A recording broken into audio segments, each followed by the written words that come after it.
Bueno, en realidad 11, porque Arcadio solo está conectado al audio del equipo.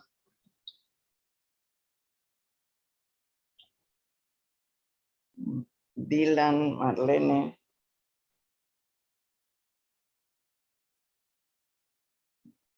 Dylan. Marlene.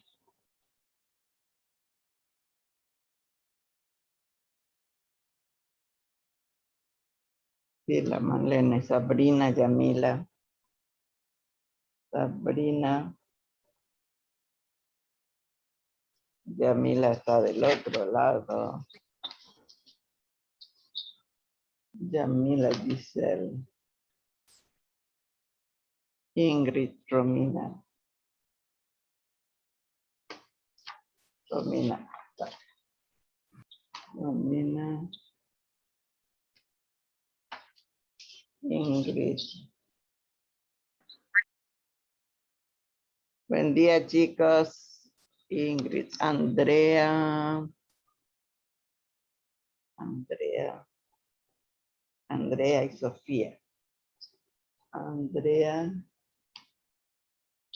y Sofía. Sofía Belén.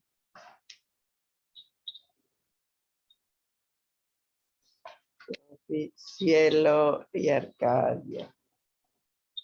Buen día, gente. Cielito. ¿Dónde me fue? Cielito, ya está Arcadio. Jimena. Me falta Jimena y...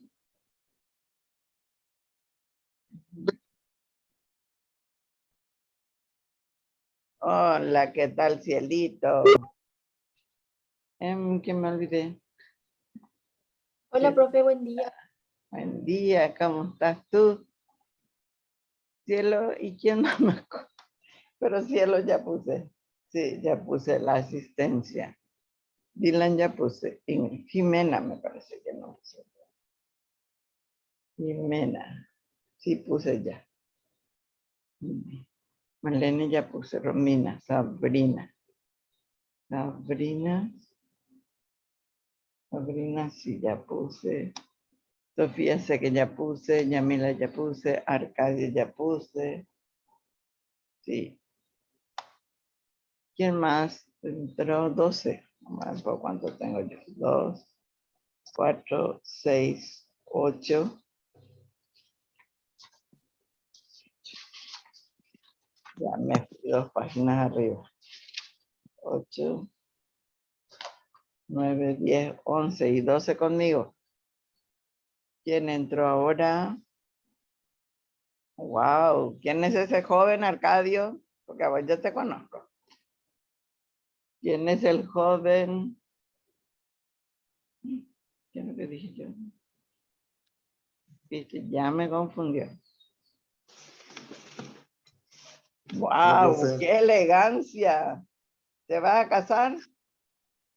Sí. Bueno, parece que ya están todos. ¿En dónde estás en este momento?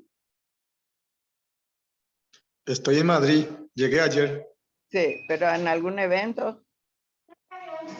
Sí, me di cuenta que ya esa es tu tierra, porque ahí pisaste tierra. ¿Qué quiere decir? Cuando estuviste acá, estuviste fuera de tu estanque. Sí, sí. Así no se vale. Ese duele. No, estuve en Asunción la semana pasada. Y antes de eso. Estuve en Asunción creo que una semana y me fui a la universidad. Ah, en la UAS. Sí.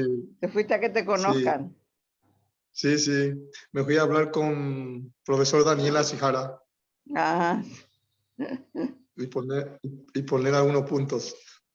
Sí, porque a lo mejor hay muchas cosas que aclarar con él seguramente. Sí. Luca. Ahora estoy en el trabajo aquí ya otra vez. Sí, por eso estás trajeado, porque si estás en tu casa no vas a Sí. estar con traje. Hace bastante frío aquí. Ah, y sí, ustedes están con frío. Yo me acuerdo Sí, cuando nos fuimos hacia allá una vuelta era, eh, sí, bueno, fue julio fue cuando lo fuimos la primera vez hacia España. Y sí, era, sí. hacía calor allá y acá salimos con abrigo. Yo te cuento que cuando estuve en Asunción me quemé todito. Está totalmente quemadura en mi brazo. Es terrible. Sí, y eso que era primavera. Sí, ¿Quieres ver? imagina el verano. ¿Quieres ver Bueno, si no era primavera? llevo un tiempo que estuve viajando mucho por el trabajo aquí para allá y ahora me he pisado tierra otra vez.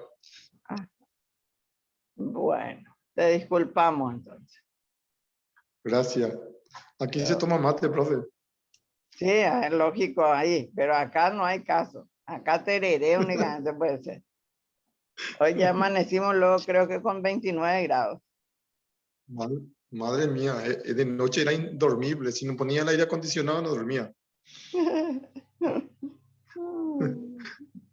Profe, esa es, sí, yo tengo una consulta. sí, saben. Los resultados de cómo se calificó el proyecto y la exposición, ¿cuándo se va a enviar? Porque se dijo en el grupo que le iban a enviar a un integrante de cada grupo. Pero en Bueno, mi no, grupo al es que menos nadie eso, recibió. sí, eso no es fácil hacer. Y pueden ustedes hacer con la rúbrica que tienen para ver eso. En la rúbrica está todo, cada punto, cuánto vale. Si ustedes se fijan, o sea, por lo menos cada uno en su trabajo o cada par en su trabajo, se van a dar cuenta. Si cumplieron con los requisitos, van a ver que se tiene ese puntaje y ese puntaje se convierte a porcentaje, que es como se hace. Yo no les puedo prometer porque ustedes son 30 y tantos, sí, por lo menos 33 son, y tenemos otros también que son 55, que son, o sea, muchos números. Y en la mayoría, yo solamente una materia no trabajo con proyectos. Entonces, depende ahora si Cintia puede, pues se puede hacer, porque así hicimos, ¿verdad? Pero hay que pasar a, ¿cómo se dice? A imprenta, no sé cómo se dice, a máquina, ¿cómo se dice? Entonces, de eso depende un poco, pero tenemos todo. Sin embargo, ya pasaste, vos ya hiciste vos una lista.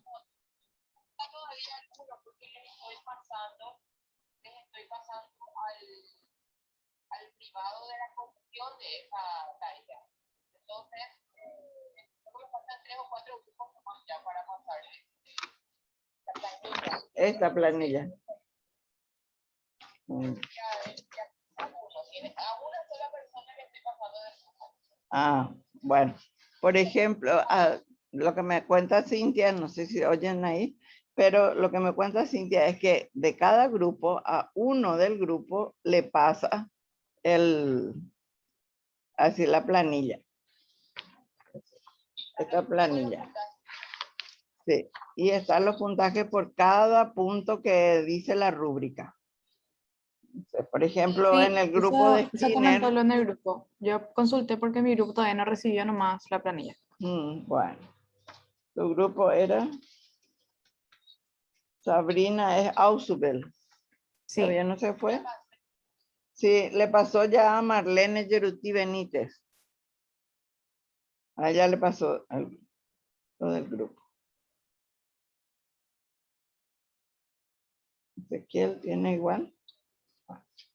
Así, por cada grupo. Entonces, luego, en el caso de Arcadio, a los que están solos es solo.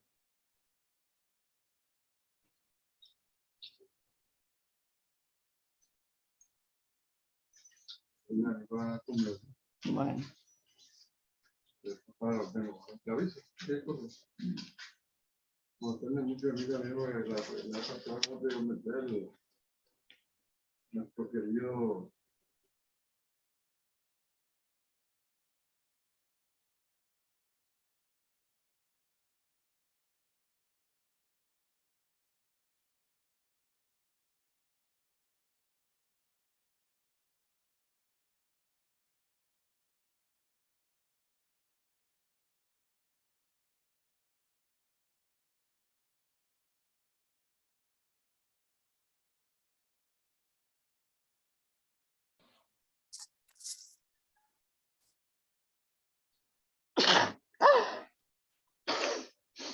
Uy,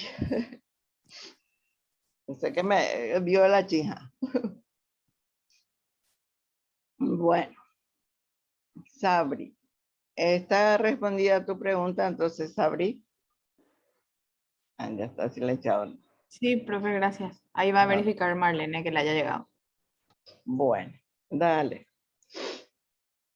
Bueno, entonces hoy vamos a ver de las teorías humanistas, quizás la más importante en cuanto a aprendizaje y también al enfoque comunitario, al enfoque social, no socialista, social de lo que es la educación. Tenemos, este es el contenido de lo que se va a hablar de Paulo Freire, ¿verdad?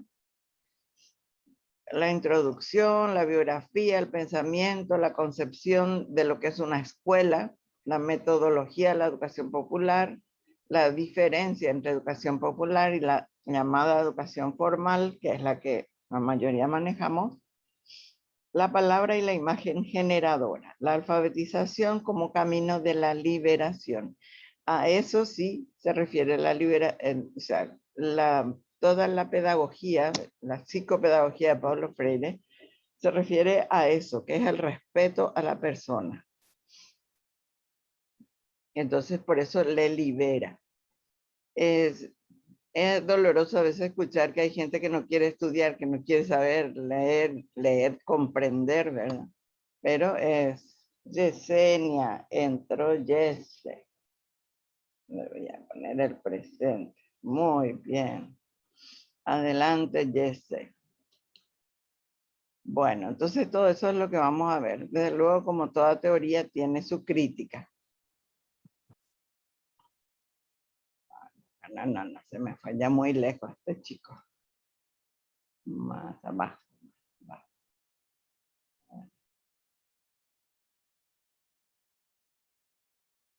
Uno. Es. Bueno. En realidad todavía no vimos la conductista, pero creo que la mayoría ya la conoce, ¿verdad? Que es la de estímulo-respuesta, donde en realidad dentro del ser humano no sé si ellos dicen que no existe nada o que como no es visible no se puede comprobar, dice, y lo que no es comprobable no es científico. Esa es la idea esencial de ellos. Bueno, para la teoría humanista, el hombre es una totalidad que excede a la suma de sus partes. Siempre comparando un poco, porque para ellos el hombre es solamente la conducta de respuesta al estímulo. Ellos no saben qué sucede dentro, pero saben qué va a responder la persona. O sea, y le va formando sobre lo que tiene que responder. Y por eso estudió eso. Pero para la teoría humanista, el hombre es una totalidad. Tiende de forma natural a su autorrealización y trascendencia. Siempre tiene ese deseo de superarse, de ser alguien y de trascender, es decir, que no sea solamente él y a lo mejor su familia, sino también su entorno, su comunidad le considere, ¿no? Entonces, por eso trascendencia. Es un ser que vive con otras personas en grupo y constituye esto una característica de su naturaleza.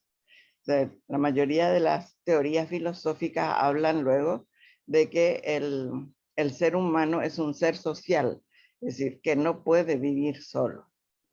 ¿Y por qué no puede vivir solo? Porque aun cuando esté físicamente solo, él está rodeado de sus pensamientos, sentimientos y emociones. ¿Sí? Entonces, por eso es una característica de su naturaleza. Es consciente de sí mismo y de su existencia. Él sabe que es un ser humano diferente a los animales, las cosas, las plantas, pero que comparte con ellos elementos. Tiene una identidad que se forma a partir de sus propósitos, intereses y actos. Por supuesto, no vamos a pensar que un niño tiene una identidad así como la que tiene el adulto, ¿verdad? Sino que se va formando y él tiene lo que ya a partir según otras teorías también, que mucho comparte la humanista, él va haciendo sus propósitos como a partir de los 10 años. Hasta los 9 forma parte de su familia, depende un poco de su familia, de sus compañeros, pero después ya va empezando a tener su propia identidad, salvo algunos que ya comienzan desde muy temprano, cuando tiene 3, 4 años y no quiere, por ejemplo, en la niña no quiere falda, quiere short o pantalones. O, por ejemplo, no quiero comer tal cosa y no come tal cosa. Eso son un poco radicales, ¿verdad? Pero son niños. Entonces, así como su capacidad de elección y decisión en un marco de libertad y conciencia. No es libertinaje, sino libertad de elegir y conciencia de que lo que elige le conviene. Es decir, hay que con ellos siempre partir de que ellos decidan, es decir, ponerle alternativas de decisión, pero realistas. No, yo quiero comer helado y él tiene que comer primero los salados. No, eso tiene que entender, tiene que tener conciencia. Es decir, vos podés elegir entre 2 comidas saladas, tal y tal comida, pero tenés que comer primero los salados, digamos, y luego vas a comer el postre que te gusta, que es el helado. Entonces, conciencia de la conveniencia, que va entendiendo a medida que uno va también explicándole y dándole opciones, ¿verdad? Desde luego que si el alimento único que llega a la mesa no hay otro, bueno, tiene que comerse que hay. Segundo, Paulo Freire. Viene a ser su biografía. Nació en 1921 y falleció en el 97. Ya va a ser otra vez 20 años, ¿verdad? 97, 2007, 17, así que ya hace 20 y tantos años otra vez que se nos fue. Fue uno de los mayores y más significativos pedagogos del siglo XX. Con su principio del diálogo, enseñó un nuevo camino para la relación entre profesores y alumnos. Sus ideas influyeron e influyen actualmente en los procesos democráticos por todo el mundo. Por eso justamente fue perseguido y aquellos que siguen su trabajo generalmente son perseguidos. Hoy día tienen persecuciones más sutiles, pero sigue habiendo. Fue el pedagogo de los oprimidos y en su trabajo transmitió la pedagogía de la esperanza. Influyó en las nuevas ideas liberadoras en América Latina y en la teología de la liberación. No sé los más jóvenes, pero los que son un poquito más maduritos, ya habrán conocido, habrán oído hablar de la teoría de la liberación, de la teología de la liberación, que fue muy vilipendiada, porque no, muchas de las cosas malas que se dijeron no era esa. Bueno, hoy día de repente vemos también que los sacerdotes, por ejemplo, en la Iglesia Católica pueden opinar o pueden pedir al pueblo de cosas, pero piden, porque el Monseñor Valenzuela pidió a los, creo que a los que tienen que elegir para el nuevo miembro de la Corte Suprema de Justicia, pidió que tuvieran, ¿cómo se dice?, razonamiento, discernimiento para no elegir a esa persona que ustedes ya habrán escuchado. Ellos pueden pedir. La cosa es que la conciencia de la gente haga que realidad eso. Nosotros sabemos un poco la conciencia de lo que es los senadores y diputados. Entonces, eso es lo que la teología de la liberación permite que se pida. Pero de ahí a que no se ordena. En cambio, hay otros lugares donde sí ordenan, ¿verdad? En las renovaciones pedagógicas europeas y africanas, y su figura es referente constante en la política liberadora y en la educación, sobre todo en la política democrática que realmente le importa a su gente. Fue emigrante y exiliado por razones políticas por causa de dictaduras por mucho tiempo. Su domicilio fue el Consejo Mundial de las Iglesias en Ginebra, Suiza. Aquí también tenemos sería como una agencia del Consejo Mundial de Iglesias. O sea, que se dan cuenta que él no era un ateo, por eso que tuvo ese apoyo. Bueno, aquí es recién donde está la biografía.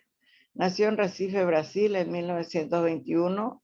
En el 47 fue director del Departamento de Educación y Cultura. Estudió letras y se doctoró en filosofía e historia de la educación con la tesis Educación y Actualidad Brasileña. Ellos tienen, y nosotros, la verdad que no me acuerdo, pero creo que sí también tienen Realidad Nacional, donde debería hablarse. Le digo debería porque yo no sé lo que se habla. Debería hablarse de lo que es la educación, lo que es la psicología dentro del Paraguay. Por eso que a veces también les pido, por favor, investiguen a ver si qué hay en el país sobre eso. En los años 50 perteneció al Consejo Estatal de Educación de Pernambuco. En el 61 fue nombrado director del Departamento de Extensión Cultural de la Universidad de Recife. En 1963 puso en práctica su primera experiencia educativa de grupo dentro de la campaña nacional de alfabetización. Ellos tuvieron una necesidad porque ellos tienen un porcentaje muy alto de analfabetismo, pero como dice él, no es solamente analfabeto de leer y escribir, sino también hoy día tenemos también el analfabetismo digital, ¿verdad? Consiguiendo la alfabetización de 300 trabajadores rurales en un mes y medio. Creo que eso lo nombró la compañera que presenta sobre Freire. Fue acusado por la oligarquía y por ciertos sectores de la iglesia de agitador político. Como ustedes saben, en todos los ámbitos hay los conservadores, como se dice, los que renuevan. Y bueno, en ciertos sectores de la iglesia fue considerado un agitador político. Muy cierto. Como consecuencia del golpe militar en el 64, debió abandonar su actividad calificada de subversiva y buscó refugio en Chile, donde participó en diversos planes del gobierno democristiano de Eduardo Frei, como el programa de educación de adultos del Instituto Chileno para la Reforma Agraria. En Chile escribe Pedagogía del Oprimido. Era el libro más leído en mi tiempo, cuyo contenido desagradó al gobierno chileno. Sobre eso hasta tengo una hermosa anécdota, digamos hermosa porque, bueno, me sirvió para aprender más todavía sobre las características de nuestro país. Cuando yo volví de Brasil, después de hacer una especialización, un curso de especialización en psicología pedagógica, me hizo una entrevista, una colega psicóloga que trabajaba en Última Hora, me hizo una entrevista y yo hablé allí de que lo que más me gustó fue el desarrollo del pensamiento crítico que Paulo Freire presentaba. Alguien que no me quería por lo visto o que no le gustaba, se fue a era la secretaria de la que era mi directora entonces. Le contó a mi directora, pero lógicamente desde el punto de vista de ellos. Y esta señora le llevó al ministro de Educación cuando es Ortiz Ramírez. Y el ministro, que nunca se interesó por ver a la gente pichi, digamos, de su ministerio, me hizo llamar en su despacho. En aquel tiempo esas cosas o era para alzarte o era para bajarte ahí hacia el sótano. Y bueno, y me da una perorata de que yo no tendría que estar hablando de ese señor, porque ese señor es un comunista, bla, bla, bla, bla. Me retó. Bueno, y me dijo que no me echaba por consideración a no sé quién. Lo que sí, me volví a mi lugar y por supuesto que seguía haciendo. Sí, ustedes saben que una de las cosas más interesantes para el ser humano es lo que le prohíben. Por eso mismo más me dediqué a conocer de Paulo Freire. Y después, unos meses después, le sacamos nosotros a ellos del gobierno. El pensamiento de Paulo Freire se ocupó de los hombres y mujeres no letrados, o sea, no leídos, de aquellos que, adelante Fabricio,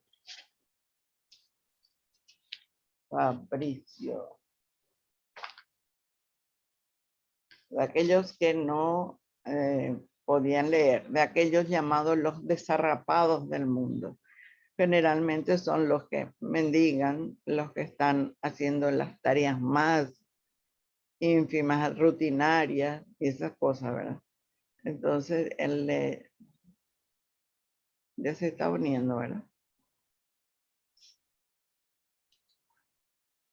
Entonces, a esos, de aquellos que no podían construirse un mundo de signos escritos y abrirse a otros mundos, entre ellos el mundo del conocimiento sistematizado, que es la organización en bibliotecas y hoy día el sistema digital, y el mundo de la conciencia, es decir, la capacidad crítica, la capacidad de discernir, sopesar cosas para ver cuál es la mejor alternativa.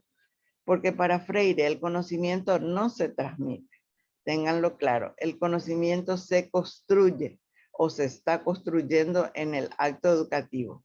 No consiste en una transmisión de conocimiento, es el goce de la construcción de un mundo común. Esto lo dice también Juan Manuel Fernández Moreno. Lo importante entonces es la construcción de un mundo común. Sí, y lo que lucha es contra la deshumanización. La deshumanización es la consecuencia de la opresión y afecta a los oprimidos y a quienes oprimen. ¿Por qué? Porque no hay una construcción de un mundo común donde cada uno es feliz aprendiendo. Porque ustedes mismos ya saben que hay cosas que parece que leemos pero no entendemos. ¿Por qué no entendemos?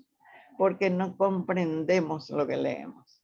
Entonces, por eso la deshumanización es consecuencia de la no comprensión. Y ustedes se dan cuenta que de repente, que lo más difícil que hay en este mundo es la comunicación humana. Uno dice una cosa y cree que el otro ya entendió, y si entendió ya va a hacer, y se va, se olvida, digamos, de lo que ocurre, de lo que está pasando, ni se enteró. Salvo en la parte militar, donde la persona tiene que, Micaela, acá, donde la persona tiene que repetir la orden que se le dio, y entonces ahí el superior se da cuenta si entendió o no, y si hace falta aclarar, ¿no? Los oprimidos, en reacción contra los opresores a quienes idealizan, desean convertirse a su vez en opresores. Bueno, eso uno escucha muchas veces. Ahora cuando yo sea, ahora cuando yo esté, ahora cuando yo pueda, voy a robar igual que ese que robó. Voy a maltratar igual que ese otro. No usa la palabra maltratar, no usa la palabra robar. Pero ahora cuando yo, ahí no termina nomás. Pero es de que va a hacer lo mismo que ese que ahora le está obligando a no ser.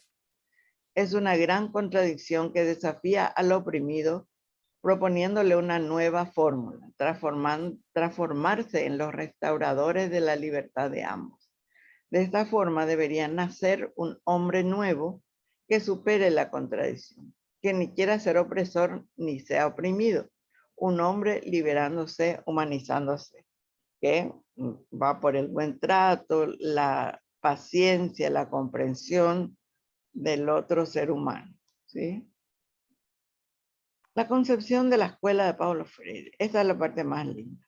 La escuela para Paulo Freire es el lugar donde se hacen amigos. No se trata de edificios, aulas, salas, pizarras, programas, horarios, conceptos. Escuela es sobre todo gente. Gente que trabaja, gente que estudia, gente que se alegra, se conoce, se estima.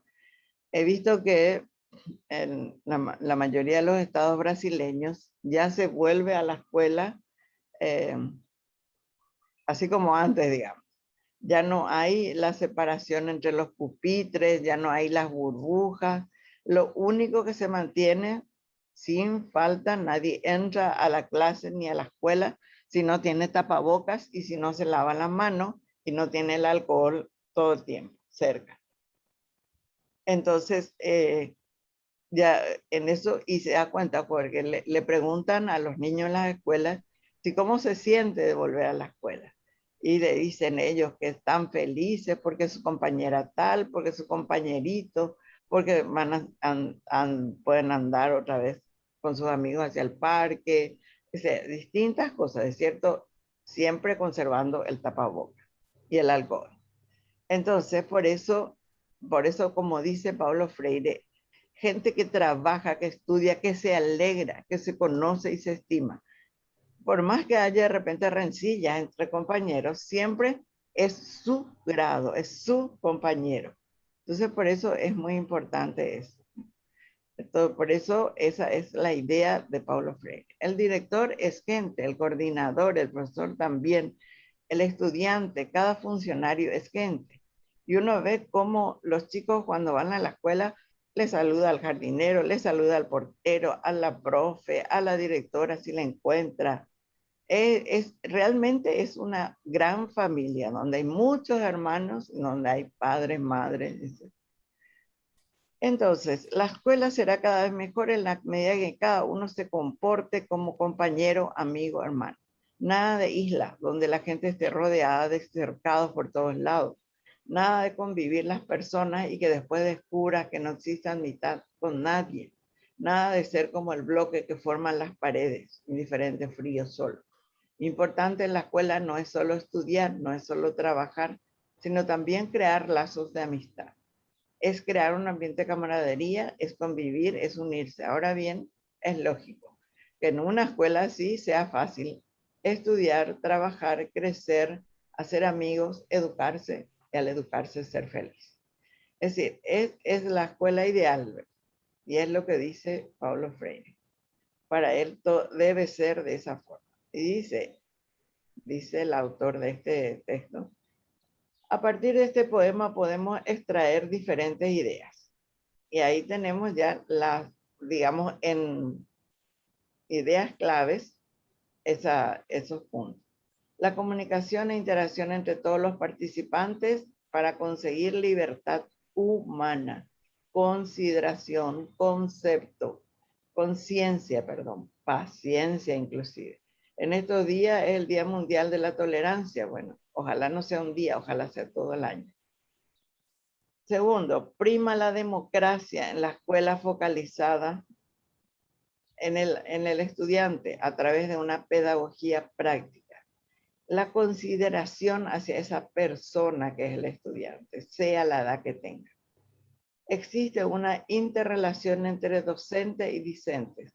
Aprenden y enseñan mutuamente.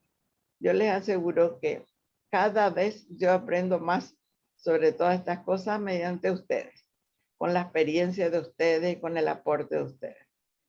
Aunque a alguno le parezca un poco cansador, pero hay que tener justamente eso, tolerancia, porque es necesario escuchar a los demás. Su filosofía educativa pretende ponerse en el lugar del oprimido, o sea, no ponerse en el lugar, yo soy el profesor, el que sabe todo, y ese es un pobre ignorante que yo le tengo que estar enseñando todo. No, no es así. Al contrario, esa persona tiene algo que decirme de su experiencia sobre lo que estoy diciendo. El diálogo es la base de esta metodología. Es decir, a veces no respetamos eso porque yo soy la que habla demasiado. Es de vital importancia el respeto entre las personas. Yo no puedo maltratar a nadie porque yo pierda la paciencia. Yo puedo ser impaciente, pero tengo que controlarme, ¿sí? La metodología. El objetivo es cambiar la sociedad gracias a la alfabetización para que los oprimidos se conozcan a sí mismos y se desarrollen socialmente. Además, recuperen su dignidad perdida. Porque ustedes se dan cuenta muchas veces, como vemos en las personas que trabajan inclusive para nosotros, que ellos se sienten menos. Entonces es importante que le hagamos sentir que lo que ellos están haciendo es tan importante como lo que nosotros hacemos. Por ejemplo, lo que hace la chica que prepara la comida. Lo que ella hace es lo más importante a lo mejor en mi casa, porque prepara la comida para que yo tenga fuerzas para hacer mi tarea, preparar las clases. Permisito, voy a tomar algo.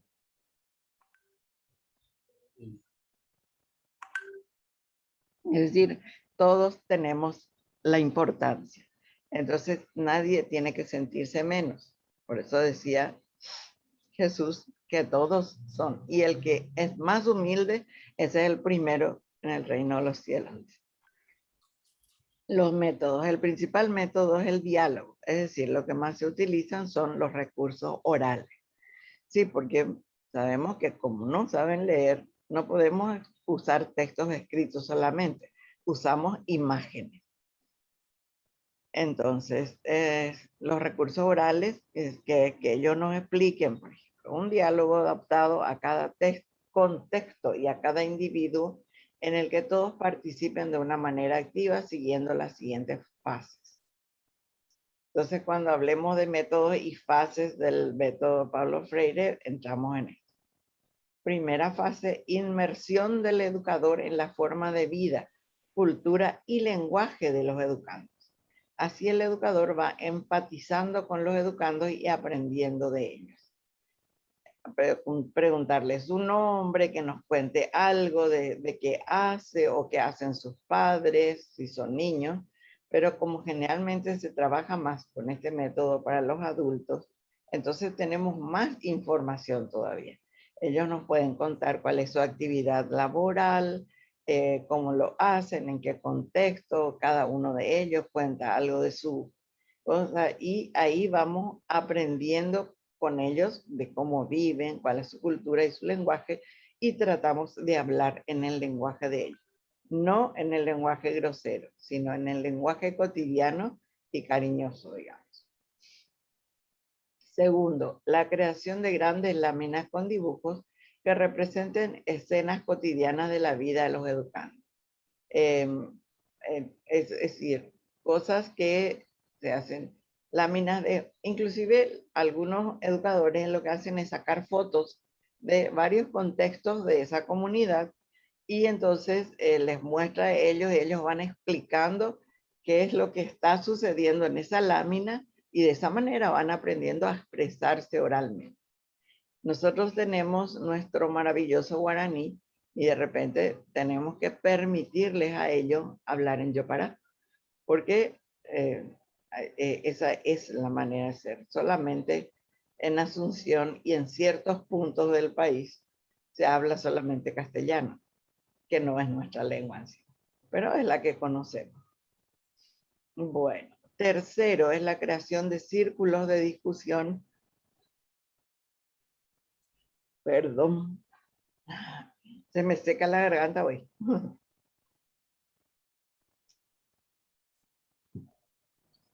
Entonces, círculos de discusión en los que se va debatiendo sobre lo que se ve en cada lámina.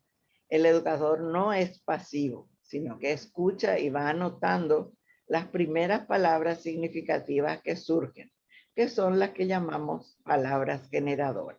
Son aquellas palabras que ese grupo utiliza más. La creación de círculos de discusión es lo que nosotros llamamos grupo de trabajo, ¿verdad? Entonces uno va escuchando, no es que, bueno, ustedes trabajan en círculo, en grupo y yo me voy a sentar allá a ver mi celular, por ejemplo. Ay, Dios mío. Entonces, por eso que no es pasivo, él tiene que estar recorriendo los grupos, escuchando, anotando, porque a partir de ella va a haber una palabra que para ellos sea muy significativa y otras también a lo mejor en segundo o tercer lugar o más. Todo eso tiene que guardar, o sea, anotar el educador y a partir de esas palabras llamadas generadoras, porque a partir de eso ellos van aprendiendo las otras cosas, entonces a partir de ahí se hace. Y se hace primero aprender la escritura de esas palabras generadoras. Por ejemplo, estamos con un grupo de mecánicos, ¿verdad? ¿Qué palabras serían las que más utilizan los mecánicos? No sé, bueno, mejor nomás vamos a un ejemplo nuestro, ¿eh? Porque yo de mecánica no entiendo nada, a veces ni agua para ponerle al auto no se hace. Ya siempre ligo los retos por eso, ¿verdad? Porque tengo auto y no le cuido. Entonces, por ejemplo, él hablaba de que en el grupo, con el primer grupo con el que trabajó, la palabra generadora para ellos era ladrillo. Para ellos es tijolo en portugués. Nosotros traducimos en ladrillo. Entonces se escribe la palabra completa. Se va enseñando las letras que componen esa palabra, las vocales y las consonantes, ¿verdad? Ahí ya empezamos a hablar del abecedario, ¿verdad? ¿Cómo está compuesto el abecedario? De consonantes, que son las más numerosas, y las vocales. Ahí se explica por qué se llaman vocales, porque tienen un sonido propio. A, E, I, O, U, ¿verdad? En cambio, las consonantes suenan cuando están con las vocales. Entonces ahí vamos aprendiendo. L con la A. ¿Cómo se escribe la A? Entonces ellos hacen en el aire, por ejemplo, cómo se escribe la A. Trato de hacer con la derecha porque yo soy zurda. Y así ellos van aprendiendo y van aprendiendo con mucha más facilidad porque esa palabra tiene significado para ellos. Entonces por eso también es que en nuestras escuelas, así más tímidamente, los profes algunos profes tratan de conocer cuáles son las cosas que a los niños les interesan y a partir de allí dan sus clases.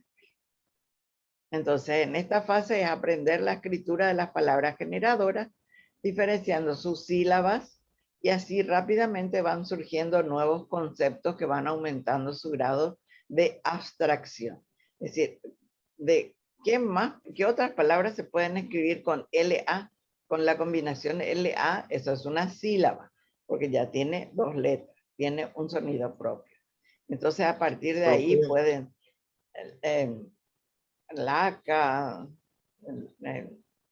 hay diferentes, bueno, se van haciendo y generalmente los chicos, la gente va diciendo más palabras y ahí van surgiendo nuevos conceptos que van aumentando su grado de abstracción. Así que se llega a palabras también que ya no tienen, ¿cómo se dice? No tienen formas propias en la realidad, sino son conceptos, abstracciones.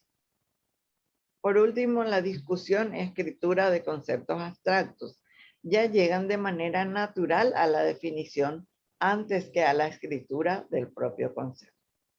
Por ejemplo, ya enseguida te doy al de los conceptos abstractos, ellos ya saben lo que es, por ejemplo, libertad, pero llegar a la escritura y al concepto de libertad lo hacen de esta manera. Porque partimos de cosas que a ellos les interesan. Sí, Arcadio. No, hablaba del aprendizaje. La otra vez estuve en un colegio de Paraguay, donde una señora docente que es amiga mía y es educadora de sexto y quinto grado. Y estaba mirando los niveles muy bajos de los niños en ese grado, en ese curso. Yeah. Y me está diciendo que... Buenos días. Los chicos tienen que pasar sí o sí de grado, aunque no aprueben. Yo no entiendo eso. Que le obliga al ministerio. No sé si es cierto o no. Sí. Bueno, la razón por la que ocurre eso, o la explicación que a mí me dieron, es para evitar la deserción, porque tenemos justamente debido a esa dificultad de poder comprender de inicio, pero solamente en el primer ciclo. Primero para segundo, segundo para tercero, pero tercero para cuarto ya no puede. Si no sabe leer y escribir, no pasa. Entonces, pero por lo menos se le retiene en el grado hasta el tercero, de manera que la deserción sea menor. Pero realmente, como yo entiendo que vos entendés, con eso no se evita. Y bueno, ese es un tema que es de la personalidad de cada docente. El docente cuando se entrega con amor realmente a su tarea, él no ceja, no para hasta no conseguir que su alumnito de primer grado lea y entienda lo que lee. pero es cuestión de personalidad. Cada uno, cada persona es la que hace eso. Puede haber estudiado en la mejor universidad, en el mejor instituto de formación docente del mundo, pero si no tiene ese amor, no va a poder enseñar como tiene que ser. Y Claro. eso hemos tratado cuando yo trabajaba en el Ministerio de Educación. Nosotros hacíamos la selección de los que iban a estudiar para ser maestros. Y las Sí. autoridades nos exigían que sean muy buenos en matemática y en comunicación. Y le explicábamos nosotros que de qué nos sirve un genio matemático o un genio en comunicación, en lengua castellana, si no le gusta trabajar con niños, no le gusta estar donde hay varias personas. Entonces jamás va a ser un buen educador. O sea, lo que hay que perseguir o lo que hay que tratar de conseguir es gente que ame lo que hace. Y eso Claro. depende de cada persona. Cada uno de Sí. ustedes va a tener una conciencia diferente de lo que es enseñar. Algunos dicen, yo no quiero lo enseñar porque son todos unos burros, dice, por ejemplo. Pero no, ese pues no es la explicación que tenga que tener. Sí. Yo quiero enseñar porque va a haber por lo menos un 50% que sí va a entender. Y el otro 50% yo voy a procurar y voy a conseguir que entienda. Pero A mí, esa a mí, es, por ejemplo, exacto. ¿Sí? a mí, por ejemplo, la asignatura que me gusta es la matemática y veo en esa asignatura fatal los chicos. Pero ¿por qué? Pues le enseñan lo a tener miedo del primer grado. Sí, Y no es, pues sí, es más fácil. Es más fácil sumar que aprender una regla ortográfica. verdad. El poner la M antes de la P y la D. Sí, Esa regla ortográfica, primero tenés que aprenderte de memoria. Después tenés que buscar en la vida real dónde se da eso, en el escrito, ¿verdad? Y por qué sí, se da eso. Y yo cuando leo los mensajes, a veces quiero llorar o me río luego, porque Dios mío, vos podés entender cualquier cosa de lo que te escribieron, porque la escritura, la ortografía, nada que ver. tenés que Entonces, adivinar. adivinar, por el contexto de la frase, tratar de saber qué es lo que... Entonces, es terrible el tema. Y por Sí, eso, sí, es cuestión de amor, simplemente. claro. De Gracias, amor profe. al ser humano, de amor a lo que haces. Eso Sí, es. Y si no tenés ese amor, no sé, me dijo, mejor dedícate a ser zapatero, porque no, la enseñanza y la psicología menos todavía también. Si sí, no tenés amor, si no tenés un objetivo de recuperar a la persona, si solamente vos querés diagnosticar, decirle usted tiene esquizofrenia, usted tiene, ¿cómo se llama? Es el otro, de maníaco depresivo, y todo tiene depresión, y bueno, váyase a su casa y acuéstese a dormir más o menos. Cosa que no, o sea, nunca somos tan brutos así, ¿verdad? Pero el que no se identifica con la persona como ser humano, el que no comprende la dignidad de esa persona con la que está trabajando y que es una persona que está en desventaja consigo mismo, digamos. ¿Verdad? En el caso de la depresión, él no se ama a sí mismo. Entonces, lógicamente, todo es feo para él, todo está en contra de él. Entonces, tenemos que ayudarle a que él recupere esa dignidad y pueda él luchar contra su propio. Y bueno, para eso están todas las teorías humanistas y todas las otras también, para recuperarse. Yo no sé muy, cómo hacen los conductistas en cuanto a la depresión, ¿verdad? Pero sí. es así, ¿verdad? Muy interesante esa parte, profe. Sí, si no, no hay. O sea, si no, tiene que suplir los padres o alguna tía o alguien que trabaje con ellos. Y generalmente los profesionales no lo hacen si no les pagan. Pero siempre hay gente que sí hace igual. Yo tuve un caso de una nena que así llegó ya al tercer grado, tenía que pasar al cuarto y ahí tenía que leer y escribir porque si no, no pasaba. Y entonces trabajamos con otra colega que podía, en ese tiempo trabajamos con recuperarle a ella y le ayudamos a la lectura con estas revistas de Disney y esas cosas, que ahí tienen lo que a ellos les atrae, ¿verdad? Entonces con eso ella leyó y pasó al cuarto grado. Y después me contó que ya la profesora le pedía que pase a leer, porque ella ya leía muy bien. Entonces, y mamá, eso, la satisfacción que te da, solo Dios sabe, ¿verdad? Bueno, seguimos entonces con el proceso. El proceso de educación popular, que es circular, tiene varias etapas. Y estas etapas serían, las otras eran fases, estas son etapas. Concientización, reconocer críticamente la realidad y la propia práctica. Es decir, reconocer en mí, en mi ambiente, cuáles son las cosas que debo mejorar. Está cayendo un fuerte viento en mi hermosa ciudad de Asunción y en mi barrio Sajonia. Bueno, entonces, o sea, este es un reconocimiento de mi realidad. Está volando todo más o menos. Y la propia práctica que es, bueno, yo estoy en este momento en mi contacto con ustedes, ¿verdad?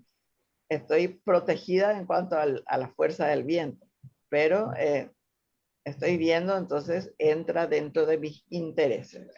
Es la propia práctica. Segundo, comprender y construir nuevas formas de actuar.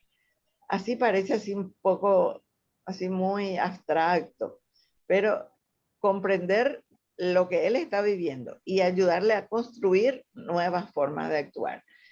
Ellos cuentan, por ejemplo, algo que les salió mal y el mismo grupo y ellos tienen que pensar, y bueno, ¿cómo podría haber hecho? ¿Qué podría haber hecho para que eso no me suceda más? Esas cosas ellos aprenden enseguida, o nosotros también. Cambiar la práctica con el fin de mejorar la realidad. Aquellos consejos, aquellas sugerencias dadas por el grupo y que él también puede usarlas, que también él vio, ese componente del grupo, ese estudiante, le van a ayudar para cambiar la práctica y ahí cambia también su realidad, se vuelve positivo. Y por último, actuar sobre esa realidad, es decir, no quedarnos con, sí, deberíamos haber hecho, como es que me dice mi marido, hay que, porque siempre decimos, hay que hacer, no, hay que cambiar, voy a hacer o quiero hacer tal cosa para actuar sobre mi realidad. Bueno, esa parte es, digamos, la esencia. Esto también es muy importante porque es un poco la diferencia entre lo que llamamos educación formal o educación bancaria, como dice Paulo Freire, ¿verdad? La educación popular para Paulo Freire es la verdadera educación, porque la persona aprende en su mismo ambiente. En cambio, la educación formal nos mete conceptos que si no es solo conceptos, métodos, todo, porque sabemos que alguna vez, y si hay alguna que enseña, o alguno que enseña, Fabricio, por ejemplo, hay que saber que te hacen hacer objetivos, actividades o estrategias. Durante todos estos años de mi vida que he enseñado, he aprendido, un tiempo tienes que hacer objetivos. Los objetivos tienen que comenzar con infinitivos, tienen que ser tal cosa, tienen que tener no sé cuánto. Después, no son objetivos, son competencias. Y le cambiaron el nombre nomás, porque al final, bueno, quien ya vivió como yo viví, le cambiaron el nombre nomás. Pero es muy lindo.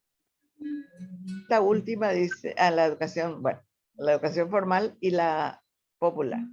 La formal entiende a los participantes del proceso educativo como recipientes que pueden ser llenados de conocimiento. Se caracteriza por ser una práctica autoritaria y de traspaso unilateral de conocimiento, sin reflexión ni crítica. Algunos le hacen razonar un poquito a sus alumnos, por ejemplo, la parte de la suma o la resta, porque ellos. ¿Sí? Pero siempre es el maestro el que sabe y el otro es el que no sabe y es entregado por el conocimiento. La educación popular o liberadora, en cambio, se caracteriza por ser un espacio de diálogo, encuentro y reflexión. A través de la superación de la contradicción educador-educando, La educación popular dice que nadie educa a nadie, sino que todos se autoeducan y generan conocimiento popular y colectivo.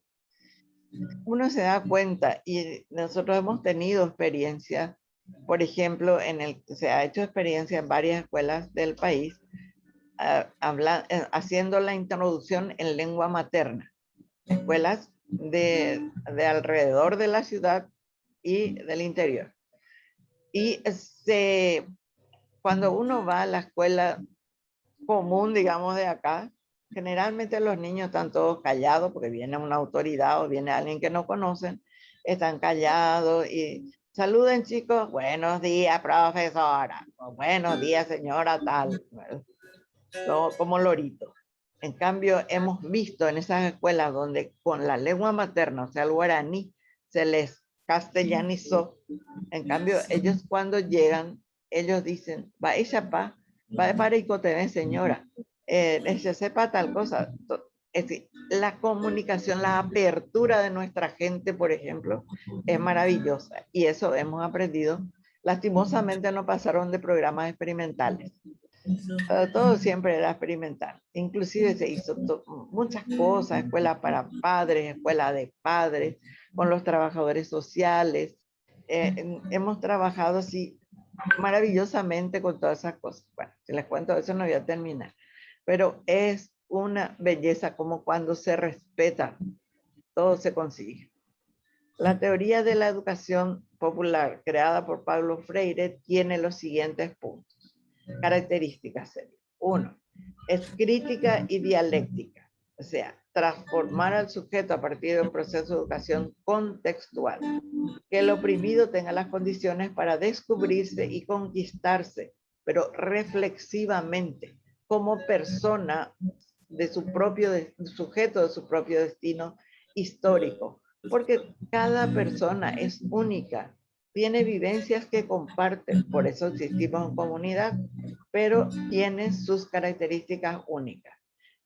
Los gemelos son exactamente iguales físicamente, pero mentalmente e inclusive orgánicamente, fisiológicamente, tienen diferencias. O sea, uno puede confundirlos en la cara o en la forma del cuerpo, esas cosas, pero no se confunde nunca cuando ya los conoce. Por eso es que la mamá no se confunde de los hijos, de los gemelos. Entonces, segundo, tiene en cuenta el contexto. Siempre, la persona siempre está en relación a un contexto social. Nunca la persona es aislada, como si hacemos, como se hace en la educación formal. Tiene un método que es principalmente la utilización de los recursos orales. Depende del marco de referencia que se utilice, la evaluación también será contextual. Es decir, así como trabajamos con ellos, que nos expliquen, que nos relaten, que nos expresen, ya sea oralmente o también mímica, pero ellos tengan eso, ¿verdad? Entonces, y también la evaluación deberá responder a eso. En eso sí estoy de acuerdo con todos los pedagogos y los didácticos, sobre todo, de que tiene que ser, la evaluación debe ser igual o en relación específica con la forma de enseñar. O sea, yo no le puedo tomar un examen escrito cuando que yo todo ese primer semestre le hice solamente oral, sino no le puedo tomar escrito, tiene que ser oral. Y yo tengo que ver la forma de que se grabe esa evaluación. La praxis, toda teoría de la educación popular tiene consecuencias prácticas. Por ejemplo, en la clase de educación popular, que ya no se llaman clases ni aulas, sino un lugar de encuentro. Ellos tienen que, así como allí piden la palabra, ellos tienen que poder en la casa pedir la palabra y expresar lo que sienten. No gritar, no maltratar, no ordenar. Explicar lo que siente y lo que necesita. Porque a veces piensan que, no, pero déjale que diga. Y el niño grita, por ejemplo. Eso no es diga, eso es grito. Entonces, cuando empiezan a levantar el coso, hay que bajarle el tono y decir que expliquen lo que quieren. Muy fácil. a veces cuesta. Tengo un nieto que cuando él quiere algo, pone luego cara de adulto enojado, no es los niños enojados, adulto enojado, y empieza a gritar. Acá no se te va a hacer lo que vos querés porque vos gritas. Habla bien, bajito, y ahí te vamos a buscar si tenemos lo que vos querés. Y se calla y habla despacio. La educación popular entonces tiene numerosos enlaces con la llamada pedagogía crítica y ha sido uno de los pocos movimientos críticos del siglo XX que han resistido los cambios sociales de manera exitosa en el siglo XXI. En oposición muchas veces a los sistemas educativos oficiales, la educación popular se puede definir como una labor educativa diseñada para fomentar el sentido crítico, y esa palabra fue la que hizo, esas dos palabras fueron las que casi hicieron que me echaran del ministerio, de sus participantes, y para permitir que tomen conciencia de cómo las experiencias personales de una persona están conectadas con problemas sociales de índole más generalizada. Se intenta dotar de herramientas intelectuales, aprender a aprender, cuáles son mis herramientas para que yo pueda aprender. Como no puedo aprenderme de memoria, no debe serlo de memoria. Tengo que primero encontrar la idea central, luego a partir de ahí las ideas secundarias. Entonces ahí voy entendiendo cómo se va dando la cosa. No puedo yo querer con leer nomás aprender lo que tengo que leer. En todo caso puedo leer, compartimos, opinamos sobre qué dice el autor en esa parte y así sí vamos a aprender. Entonces, por eso se intenta dotar de herramientas intelectuales, atención, memoria. Parece que hay una vocecita que se oye. ¿Quieres decir algo? Ah, bueno, ya entendí. Bueno, este es el enfoque entonces que podemos relacionar con la pedagogía de Paulo Freire. Algunas corrientes críticas de la pedagogía y la sociología podemos relacionar con esta visión de la pedagogía numerosos movimientos políticos y sociales, como el anarquismo, que a lo largo del siglo XX han inspirado escuelas y modelos teóricos alternativos caracterizados por una horizontalidad que implica una forma de relaciones humanas y educativas que rompen el estilo vertical criticado por ellos de la práctica educativa. En esta línea hay universidades populares, ateneos anarquistas, escuelas no directivas, e incluso proyectos profundamente transgresores como la antipedagogía de Iván Illich. Bueno, sería bueno conocerlo, ¿verdad? A mí ya no me interesa. Me gusta sí la horizontalidad, pero dentro del respeto a la dignidad de cada persona. No porque lo considere mi igual, le voy a tratar mal. Porque dice, no, pero si vos sos uno cualquiera como yo, andase vos también, o andase vos eso. No, eso no es lo que dice Paulo Freire, ni lo que las verdaderas democracias llamarían. Entonces, esa horizontalidad debe ser de igualdad real, posibilidad de conocimiento, posibilidad de dotar de conocimientos, no solamente conocimientos porque sí, sino conocimientos reflexivos que entren en nuestro corazón. Bueno, esta parte de experiencia de educación popular les dejo para que se diviertan ustedes porque es muy interesante cómo comenzó y cómo fue utilizado. O sea, van a ver ahí, por ejemplo, que se utilizó en el Ejército Zapatista de Liberación Nacional. ¿Por qué? Porque ellos sí tenían mucha necesidad de explicar de manera a crear su patriotismo.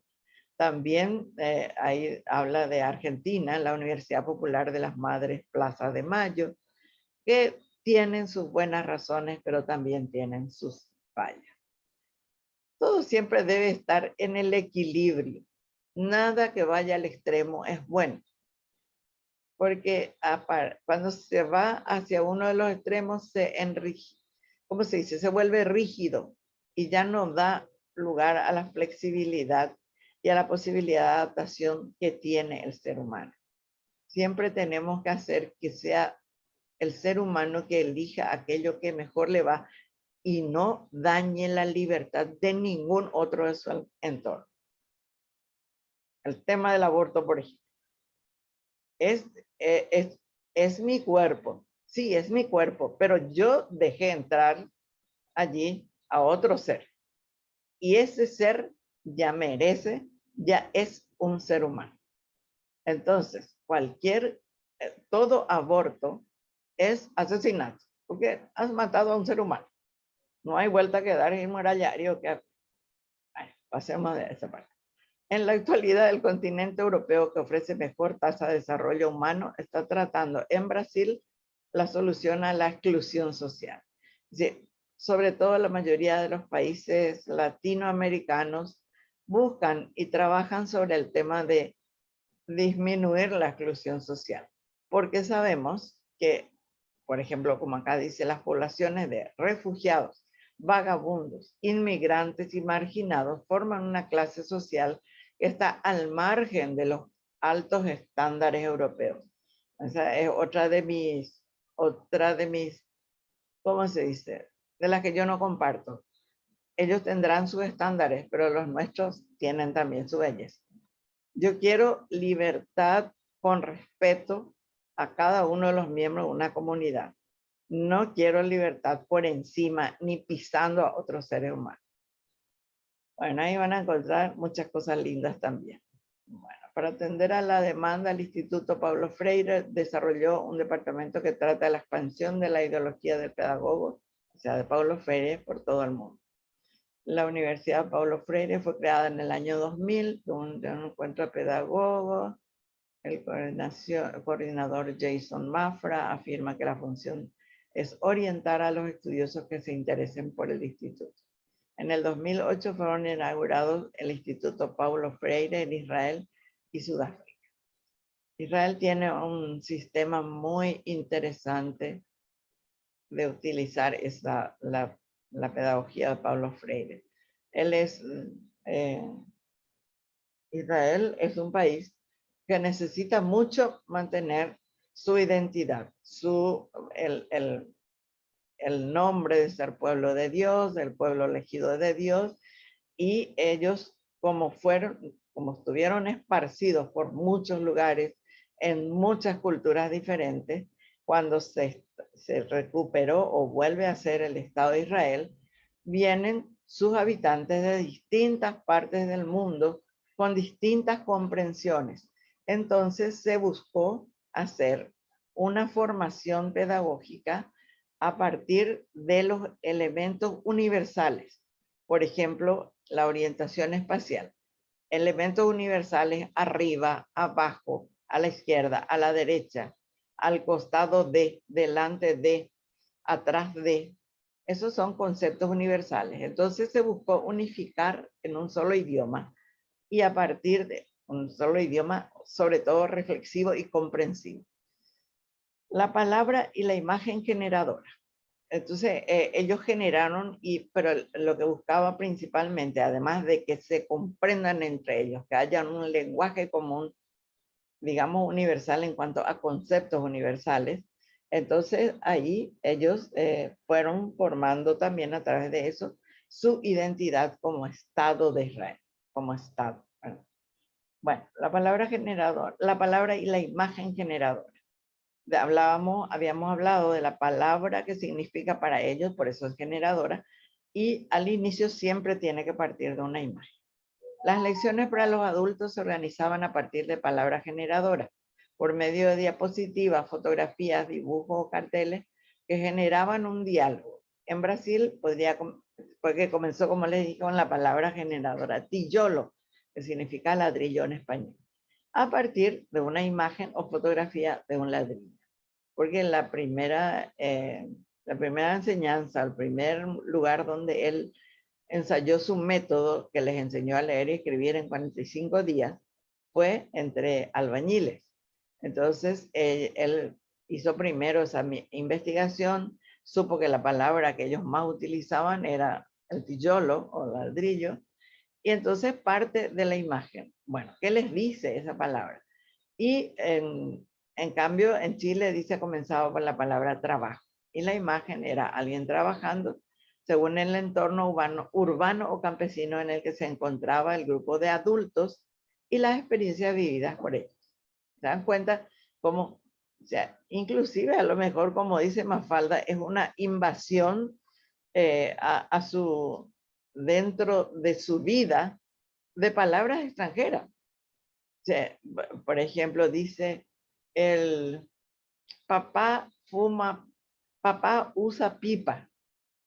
Y bueno, decía, también Susanita dijo, ¿de dónde?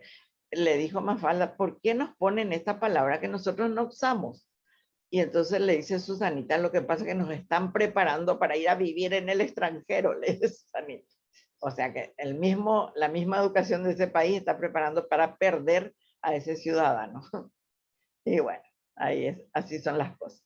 Los participantes de los círculos de cultura dialogaban entre sí y con quien dirigía el debate sobre los contenidos asociados a esas figuras o imágenes y la repercusión en su propia vida. En ocasiones, cuando había posibilidades, se trabajaba con películas y grabaciones que se convertían en generadoras de diálogo. En mi cátedra de introducción a las especialidades, hay un grupo que va a trabajar sobre el tema de justamente la inclusión social, y lo va a hacer a través de una película, un cine debate, que es una forma también que se puede trabajar, y sobre todo es recontra útil con los jóvenes que ya entienden más, o sea, ya pueden discernir entre lo que ocurre en eso. Y eso, por ejemplo, es muy interesante. Trabaja con películas y grabaciones que se convierten. Hoy día ya con su celular nomás ya puede ver la película que queremos que vea, por ejemplo. Ellos lo van a hacer así. La alfabetización como camino de la liberación. ¿Por qué es un camino a la liberación? El proceso de alfabetización tiene todos los ingredientes necesarios para liberar, para ser libre. El aprendizaje y profundización de la propia palabra, la palabra de aquellos a quienes no les es permitido expresarse, la palabra de los oprimidos que solo a través de ella pueden liberarse y enfrentar críticamente el proceso dialéctico de su historización. Ser persona en la historia. Todos dejan una huella. Si ayudamos a que todo sea positivo, nuestro mundo va a ser positivo. Pero si, por ejemplo, al que ya está cayendo en la bebida, le machacamos sobre eso, probablemente lo vamos a perder, no va a ser un ser humano.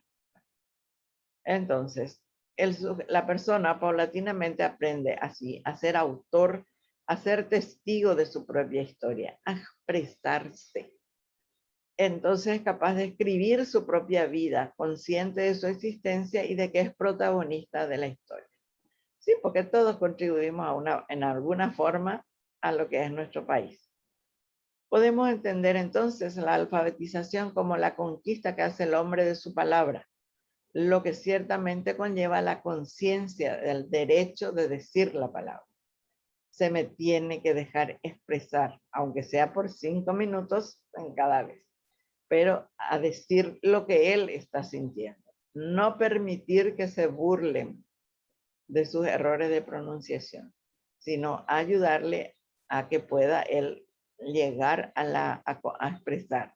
Y si es por alguna razón fisiológica o física, por ejemplo, que le llaman en nuestro dulce idioma el cusá, que habla más nasal o que no puede pronunciar porque esa parte de su fonación no le permite, ¿verdad? Entonces, aún a él hay que dejarle expresarse. Al tartamudo también, ¿verdad? Nos lleva más tiempo entender lo que quiso decir que realmente el que puede hablar fácilmente, ¿verdad?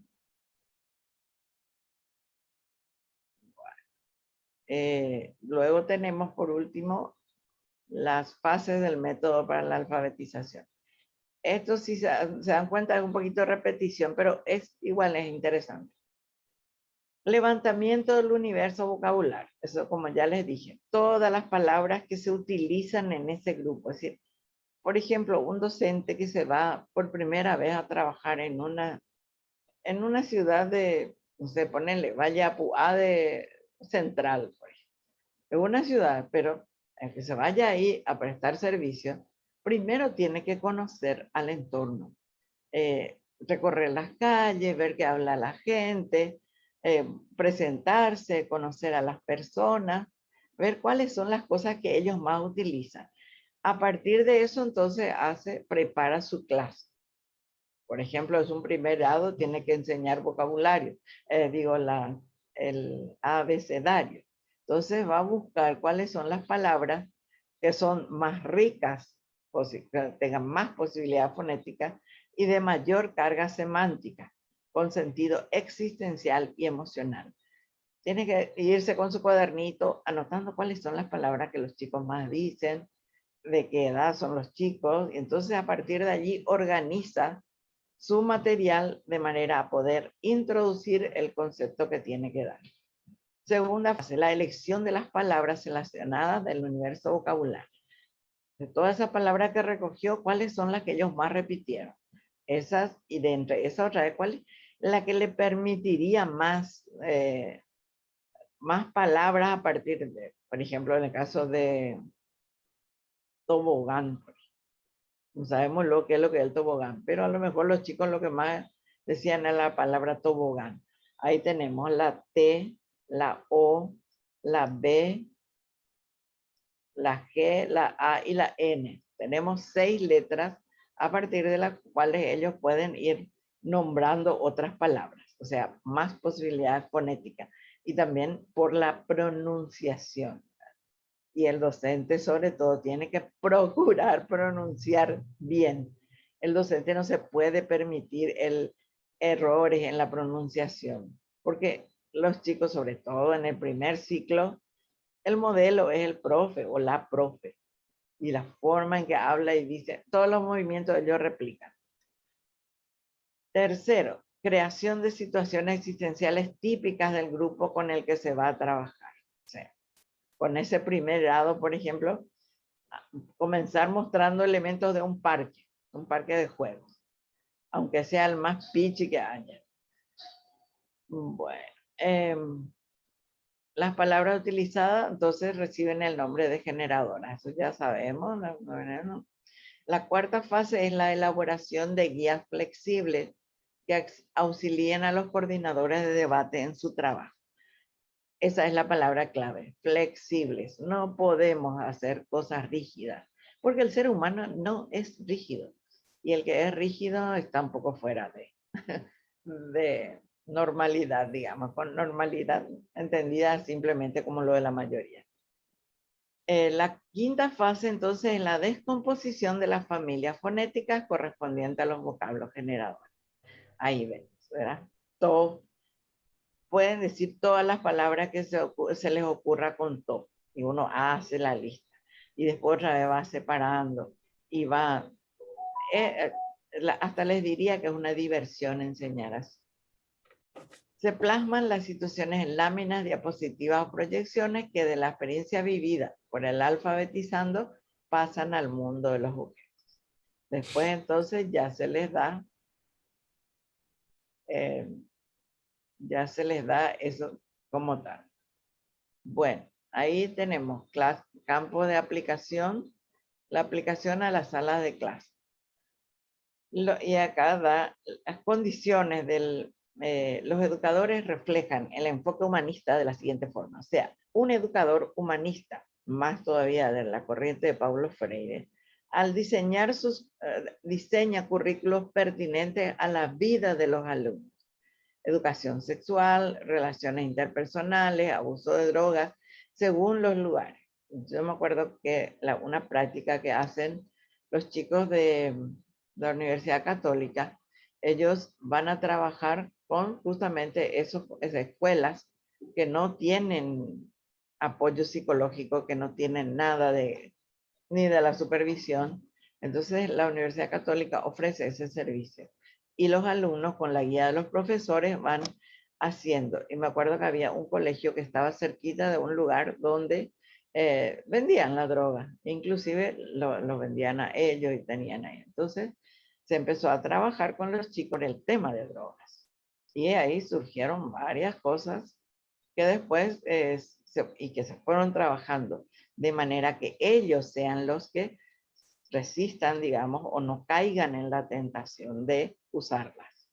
Y bueno, así se han descubierto casos de, ¿cómo se dice?, abuso sexual y todo, porque al sentir los chicos que había una empatía con ellos, entonces ahí ellos ay, si me permiten un momentito, voy a parar un momentito porque escuché algo que me llama la atención allí.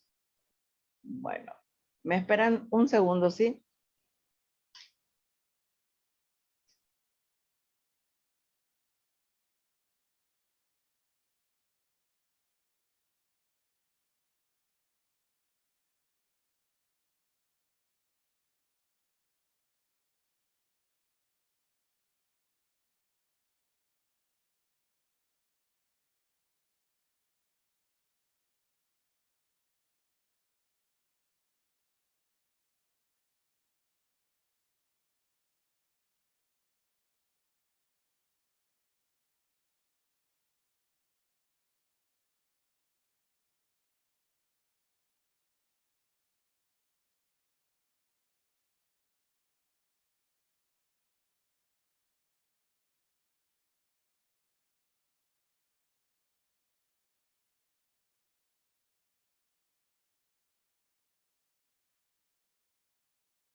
La madera se descompuso y entonces tienen que venir a llevar y creí que era eso. No era eso.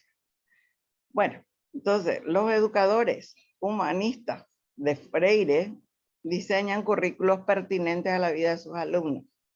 Segundo, al enfatizar las habilidades para la vida, como la clasificación de valores, relaciones humanas, identidad personal, motivación, responsabilidad.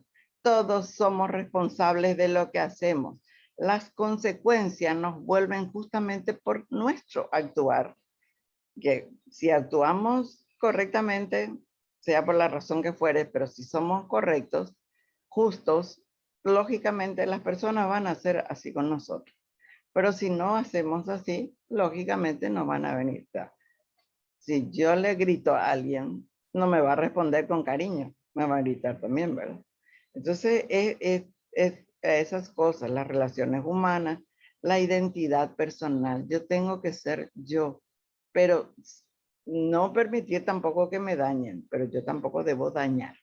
Entonces, procurar siempre que amarse a sí mismo realísticamente, ¿verdad? No también ese que, no, yo me amo a mí mismo, tengo autoestima, pero yo me creo el máximo. No, yo soy yo y mi experiencia es mía.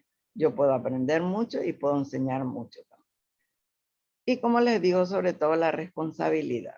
No hay vuelta que dar y murallario que acuerde, como se dice en mi querido país. Somos responsables de lo que hagamos. O sea, si yo cruzo sin mirar la calle, me puede atropellar un vehículo, porque mi responsabilidad es mirar a ver si viene o no viene. Eso le enseñamos a los niños, ¿verdad? Permita a sus alumnos perseguir objetivos humanistas e individuales. Salas de clases abiertas. Bueno, eso la verdad no entendí todavía cómo se hace. Profesores que actúan como facilitadores, innovaciones en la evaluación. Exactamente, facilitadores a veces es más fácil. Pero innovaciones en la evaluación cuesta mucho.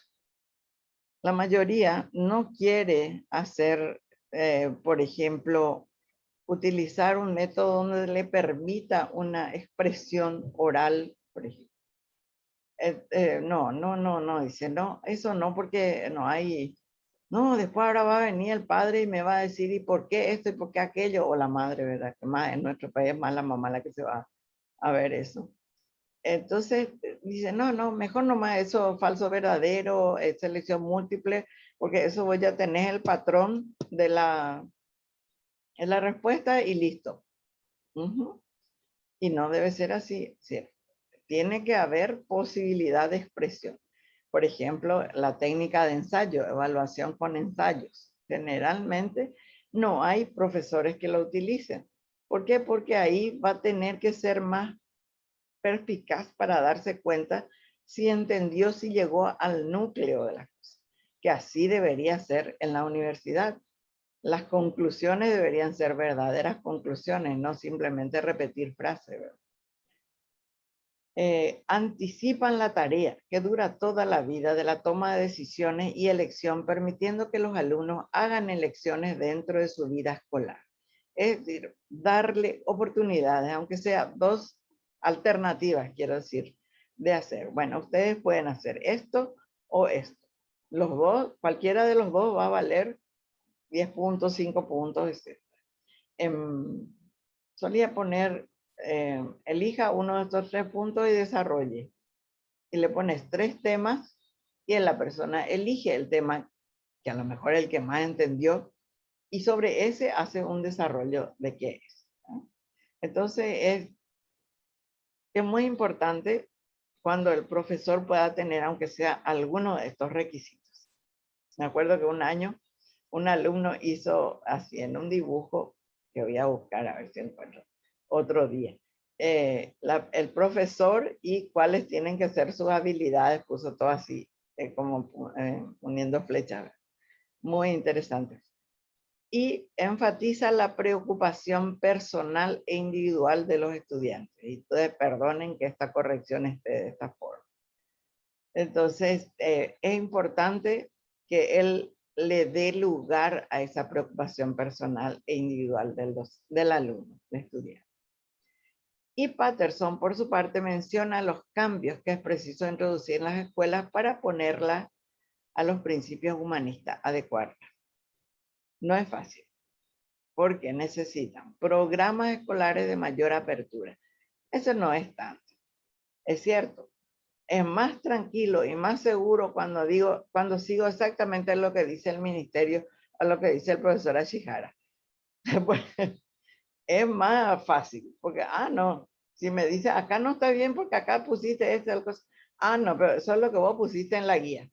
Entonces yo hago lo que vos decís. Me es más fácil, me libro de la responsabilidad.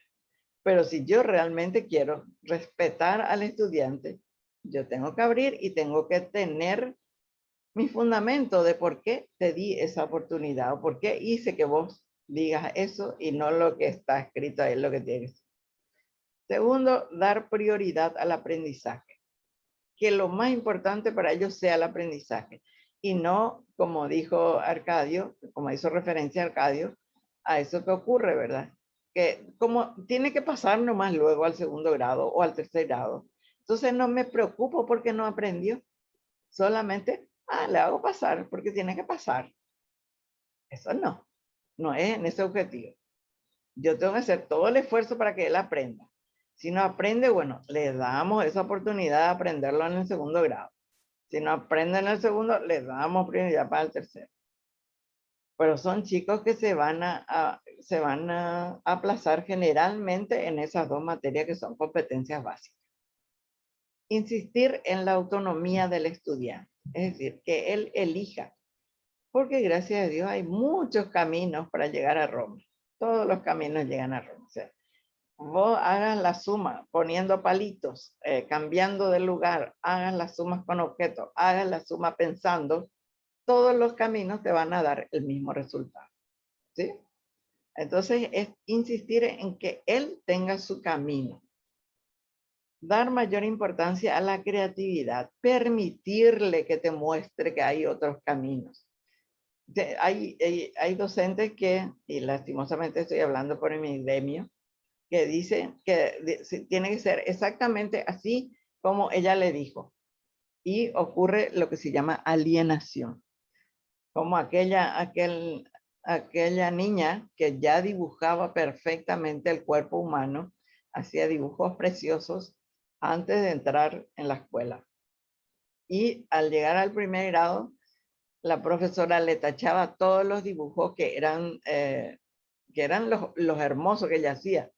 Y le obligó a hacer el círculo, el palito, los dos palitos abajo que representan cosas.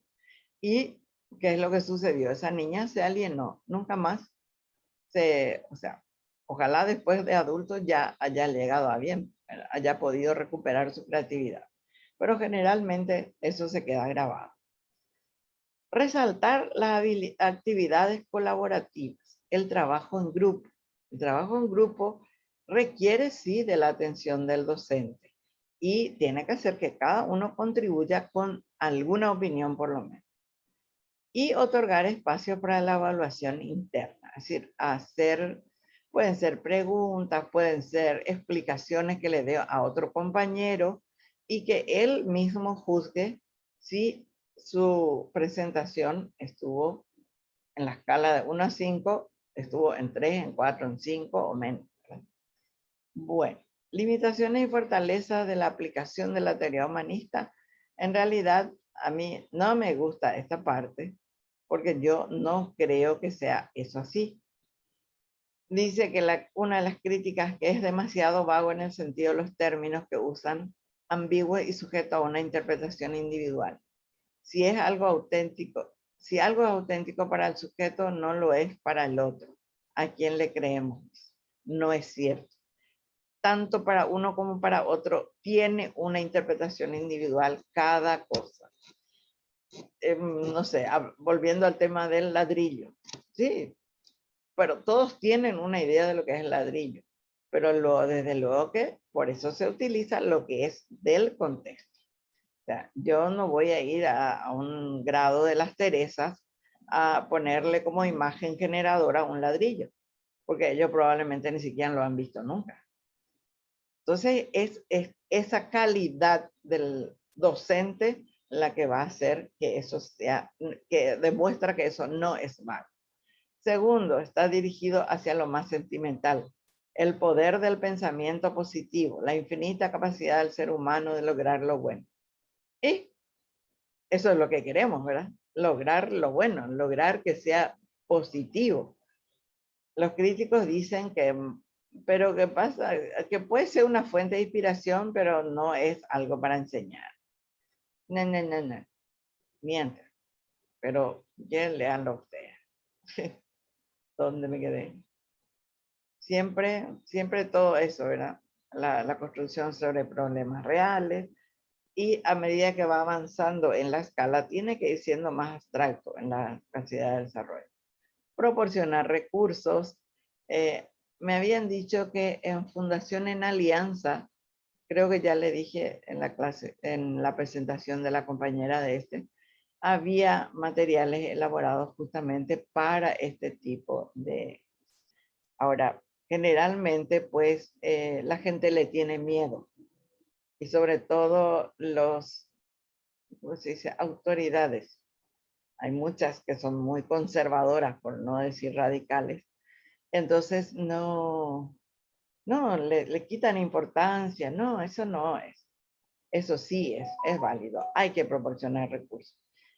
Para los niños, por ejemplo, libros, mapas, hacerle buscar o hacerle preguntar, por ejemplo, ¿qué país le gustaría conocer? ¿Qué ciudad y por qué? ¿Y dónde queda eso? Vamos a buscar. Entonces cada uno busca y da un dato de dónde queda. Por ejemplo, tenía una niña que quería conocer París. ¿Y dónde queda París? Bueno, a buscar dónde queda París. Era una de mis pacientes. El uso de contratos, o sea, sobre todo con la parte de educación permanente, o sea, educación de adultos, ya hay que hacer un contrato, pero no un contrato que se firme y que tenga como un pagaré no sé cuánto. Un contrato de lo que él quiere lograr con lo que yo le puedo dar. Ese es. Dispositivos abiertos que proporcionen seguridad y responsabilidad en un ambiente de libertad. Todo lo que hacemos tiene consecuencias. En el contrato, el alumno plasma sus objetivos propios y se compromete a hacer actividades para alcanzarlos. Se acuerdan los criterios para que sea evaluado. Todo eso se puede hacer. Y ustedes saben que sí es cierto. Bueno, esto es como este trabajo está tomado.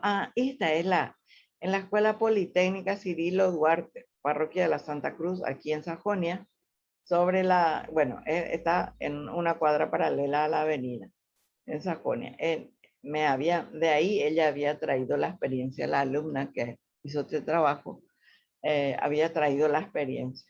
Yo no sé si continúa habiendo personas que enseñen ahí y en ese formato, pero es lo mejor que hay en enseñanza a adultos, sobre todo recuperación de adultos, porque el adulto no puede andar perdiendo tiempo.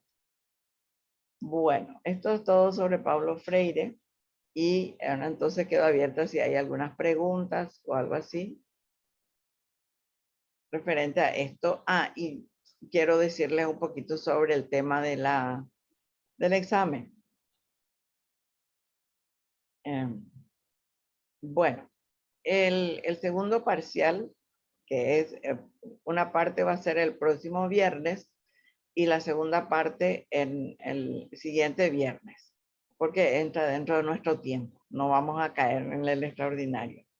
Entonces, para aquellos grupos que ya tienen más claro, que ya han hecho y tienen, sobre todo los que tienen buena nota, entonces, por favor, les pido que lo hagan este viernes 12, que sean esos grupos. Y el 19 lo dejan para aquellos grupos que necesitan todavía más tiempo para preparar.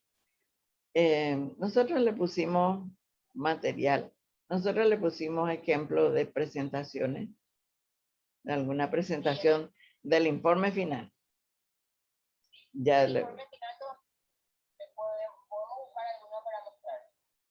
Sí, porque es importante. En el informe, en esta segunda presentación, en el segundo, lo que sería como ahora segundo parcial nomás, porque no hemos tenido 3, y que eso apareció después, era la de proceso, pero después apareció y que tenemos que tomar 2 parciales, uno en octubre y otro en noviembre. Y eso se suma todo, o sea, se tiene que ver en cuenta con lo de proceso. Bueno, entonces, ¿Cómo va a ser el examen, profesora? ¿eh? ¿Cómo va a ser el examen parcial? Bueno, el segundo parcial es la presentación del proyecto ejecutado. Tu caso es más grave, Arcadio, porque vos te quedaste en las primeras partes. Ahora yo voy a trabajarme Completar. toda esta semana en eso. Exacto. Es muy importante, porque Sí, en ese del primer parcial, la rúbrica tenía los siguientes indicadores: sí, carátula, fundamentación, objetivos, contenido, lugar, cronograma, donde tienen que estar todas las actividades que van a hacer, que hiciste ya vos en la sí, primera parte, más las que sí. vas a hacer hasta el momento de tu presentación. Sí, yo me pongo en pila esta Beneficiarios, semana. beneficiarios que son los compañeros, recursos humanos, recursos materiales, poner costo probable y pongan todas las cosas que le parece que van a usar. Supongamos que hagan ese trabajo en la vida real, digamos. Entonces tienen que poner todo y poner un costo probable. No hace falta que pongan exactamente cuesta tanto. Costo probable. La Muy bien. evaluación, también está todo ahí, los ejemplos, los anexos, todo. Entonces eso es importante para esa parte. Vamos a ver un poco donde tengo uno de lo que es la rúbrica del segundo parcial. Del segundo. Espérate tantito. Acá creo. Sí. Tengo de otro grupo. Pero es igual la parte del PPT.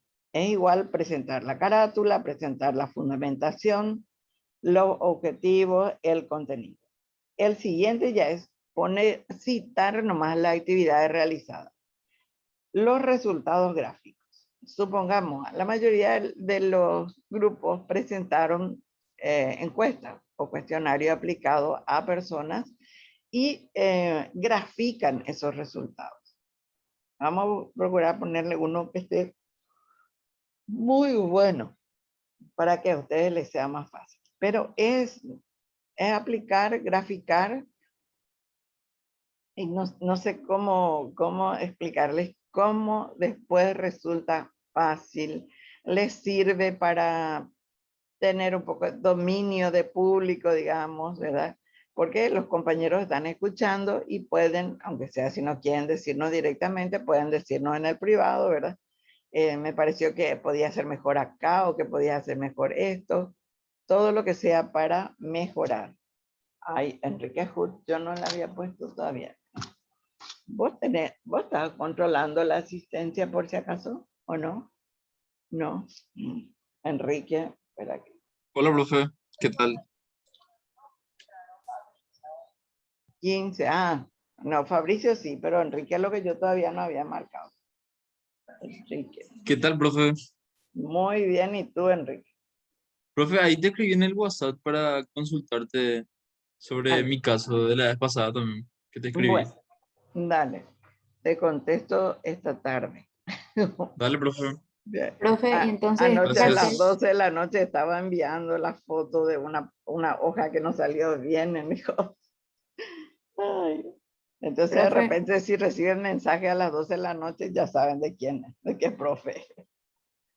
Sí. en este parcial entonces todavía no se va a promediar con el proceso. No, en este es solo de él. Después, los resultados gráficos según la actividad que realizas. Si aplicaste un test, porque, por ejemplo, el de logoterapia, por ejemplo. No, logoterapia no es. Teoría humanista, ese es. Este es aprendizaje. No sé, si aplicaste algo sobre un método utilizado o si se conoce o lo que sea, entonces esos resultados, las respuestas las pones en el anexo, pero el gráfico ya pones en ese punto, es 1, 2, 3, 4, 5. En el número 6 sería los resultados gráficos. Los gráficos y cortas explicaciones. Después, en las conclusiones, que es el siguiente punto, ahí sí ponen lo que a ustedes les parece que se concluye de ese trabajo. Si cumplió los objetivos que ustedes se propusieron en el punto 3. Limitaciones, ahí ponen todo lo que les costó, todo lo que fue, no sé, ustedes planeaban irse o planeaban contactar el día 27 con 5 personas para responder el cuestionario. No consiguieron las 5 personas. Se pone así que por razones de la razón que le dio esa persona, de 5 que habíamos previsto, 4 contestaron. Solo informar eso. Después de contar cuáles fueron las limitaciones, ustedes nos dan sugerencias y se dan sugerencias. Porque ahí puede ser sugerencia para el docente o sugerencia para la cátedra y también sugerencia para sí mismo o para el grupo, ¿verdad? No sé, teníamos que reunirnos más, hubiera sido bueno que buscásemos otras cosas, es decir, sugerencias de lo que ustedes creen que debía hacerse, ¿sí? Y también ahí presentar la biblio y webgrafía que hayan utilizado, las principales. Y en el anexo ponen todos los documentos que ustedes utilizaron. Si hicieron una encuesta, hay que poner una encuesta en limpio. Y después las encuestas con la respuesta de las personas.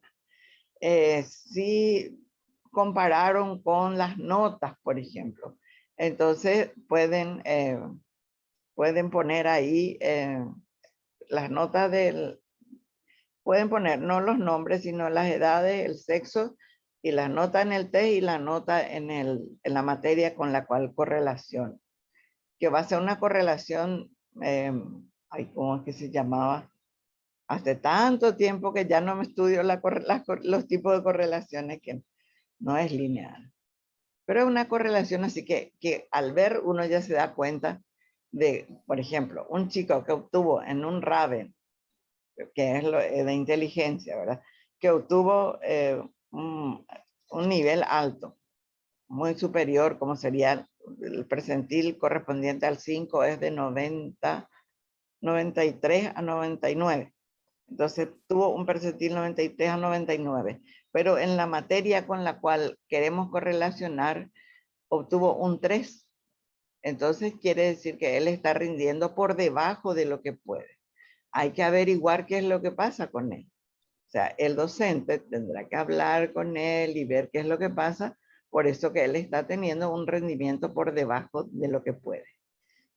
Cosas así que nos permitan, bueno, eso ya es utilización de los resultados, pero pueden poner ustedes eso también si quieren, es decir, toda información, fotos, cosas, porque a veces se puede sacar fotos de cuando los chicos están haciendo cosas. No sé, por ejemplo, en algunos de los autores, la relajación es un elemento muy importante. Entonces, cuando los chicos estaban haciendo relajación antes de entrar a dar matemáticas, por ejemplo, que le tensa, ¿verdad? Salvo a Arcadio, que le gusta. A mí también me gustan las matemáticas, sobre todo por la lógica matemática. Bueno, sí. ¿Alguna otra pregunta? Profe, ¿en qué momento entonces se sumaría nuestro proceso de las tareas y demás? Para el final. La nota que va para el final. Ese se suma. Vos ya hiciste en el primer semestre, ya hiciste alguna materia, ¿verdad? Sabrina. ¿O vos entraste del segundo recién? Digo en el sentido de eso, Sabrina, porque, por ejemplo, en mi materia, que en el primer semestre es ética y deontología, en ese ya usamos el de proceso, que nos dijeron, cuando eso sí que nos Sí, profe. obligaron a que sea de proceso. Sí, ya estoy en segundo año ya y te consulto Ah, porque en la mayoría de ya. las materias, por ejemplo, en el primer parcial se promedia el parcial con las tareas que hicimos hasta ese momento y el segundo se promedia con las tareas hechas desde el primero hasta el segundo. Por eso te consulto. No, no, no. O sea, y nunca Ashihara nunca me dijo, no está bien como usted hace. Entonces, tipo que, ¿quién está errado? No lo sé. Según Pablo Freire, los dos tenemos la razón. Lo que hace por ese camino, lo que hace por... Y la verdad, Profe, viene a ser la misma después de cosa. este semestre, ¿cuánto empieza el otro? ¿Hay un receso después de esto? Cuando Sí, acabe el semestre. en diciembre termina el semestre, que es Sí, este segundo semestre sí, del año, de este año. sí, El sí, año que viene empieza en los primeros días de marzo hasta sí, julio. Ese sí, sería el tercer semestre para los que hicieron ahora. Pero es el sí, primer semestre del año 22. Segundo sí, semestre del año 22 va a ser otro. O sea, hay 2 semestres por año sí, en el sistema semestral. Porque hay otros lugares donde el sistema es anual, entonces es otra cosa. perfecto. Gracias. Ok. ¿Otra pregunta?